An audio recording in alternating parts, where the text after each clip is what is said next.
Inside Odell Arena with Taylor women's basketball head coach Jody Martinez to look ahead to the 2021-2022 season for he and the Trojans. Jody, your fifth year here, last year just on the outside looking into the national tournament. How has that fueled things here in preseason practice as you get ready for the season opener Tuesday night?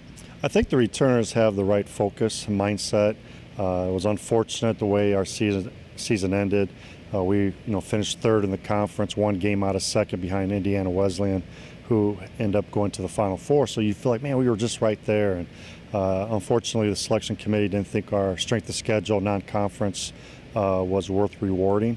And so, we try to make our focus on the season more competitive, and our players are more focused as we get ready to start competing next week.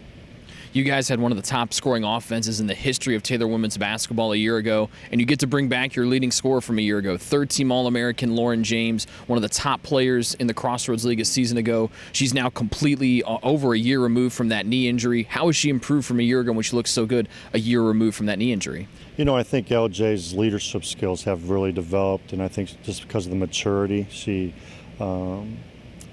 just wants to have fun her last year here using that redshirt year.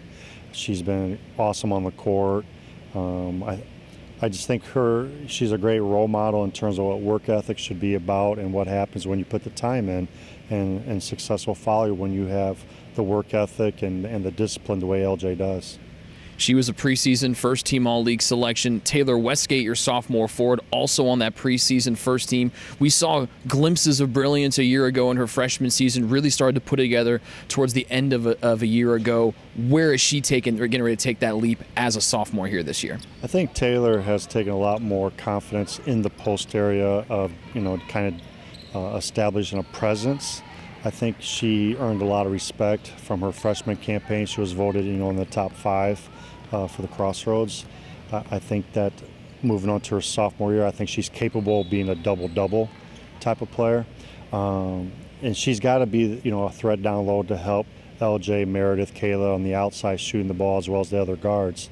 And of course, with Taylor's success from last season, I think that only motivates her for this coming year. You mentioned the other two preseason All-League selections, Meredith Deckard, Kayla Curley. They were your first two signees after you took the job here at Taylor University. How much fun has it been to watch them grow from when you saw them in high school and then mature here as seniors at TU? Well, as a coach, you always get excited about your kids' growth, maturity-wise, becoming women of God, and to develop them basketball-wise is just a minor part of the puzzle. I just think seeing them become women and as they prepare for the game of life, that's probably the most exciting thing that Sonia and I see in our coaching. We call it a ministry, and to see Kayla and Meredith they're just having fun right now. They're great captains with LJ. They're doing a great job with leadership and accountability. I think they're focused. They want to have the best senior year ever. And we'll need it from them. We need Meredith's scoring threat from the outside, and then you got Kayla who can go inside as well as outside. And so those two got recognized as well in preseason. But all 4 of those players got recognition, which is fine, but it's just preseason.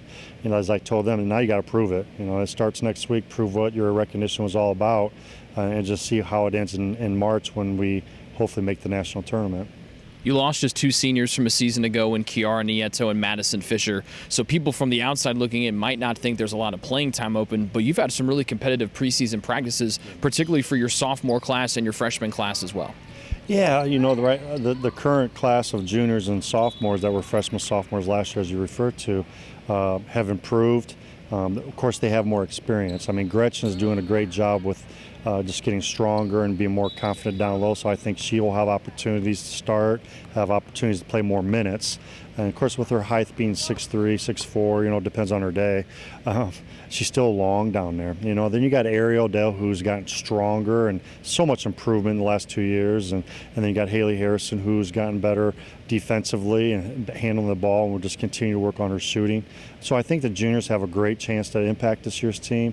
Then your sophomore class with you got Ava, Clacy, and Lauren Farb.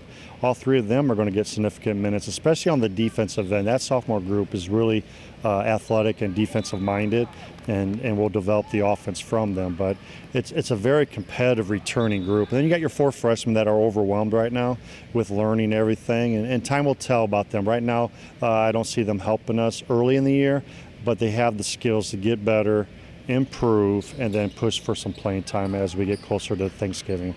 I mentioned the season opener on Tuesday. Well, the first 6 games for your team are on the road, and you're playing a really strong schedule out of the gate.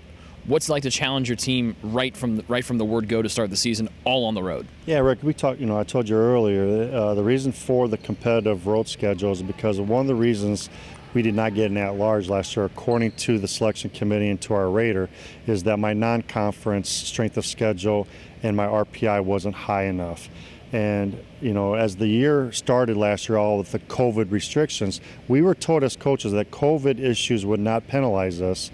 Well, we lost 6 games because of other teams' issues, and then we tried to find replacement games, and a lot of those replacement games happened to be at home because either the face mask policy in a different state, or they just didn't want us to have their home game, that they were willing to come here and play.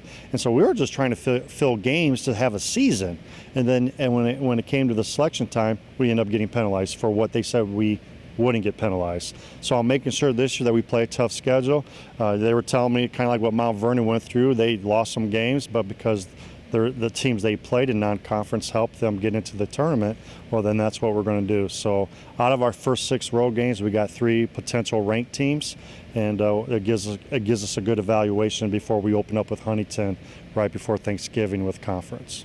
Well, after those 6 road games, you might need a map to find your way back here to Odell Arena. Your first home game, November 11th against Brescia. I know there's a lot of excitement around campus for the team to come back here at home. How special has it been for your team and for you these past 4 years to get to coach and have the team play here in front of a lot of rowdy fans inside Odell Arena? Yeah, Odell Arena has been really good to us ever since I've been here, since 2017, and truly a home court advantage. If you look at our overall record, it's pretty impressive for our home games. And so when November 11th comes here, I think our girls might be just too much jacked up, and so I have to calm them down a little bit. But there's no better feeling than coming to a home game with our family and friends and student section just cheering us on. And that's important because November 11th we play at 6 o'clock, and then Friday we play at 6 o'clock again, so we'll have back-to-back days so people can come out and watch. So we just got to sit through 6 road games and then boom, back-to-back home games. It's not too bad having to go through 6 road games for the back-to-back home games, right? No, but once again, I think we'll get tested early, and I think in this Crossroad Leagues is a very tough conference, and I think we got to play some tough teams and see what happens. And I like our chances. I like who our veterans, and I just think we're going to be exciting to watch this year. And so when November 11th comes near, our girls are going to be really excited about being home for a whole week. In fact, we'll be home for 2 weeks, and that's going to be important to them. Well, it's been fun watching you guys in practice. Best of luck as you open the season on Tuesday, and we'll see you here on November 11th for the home opener. All right, thanks, Rick. I appreciate you. That's Jody Martinez, the Taylor Women's Basketball head coach, joining me today. For more up-to-date information on Taylor Women's Basketball, just log on to TaylorTrojans.com.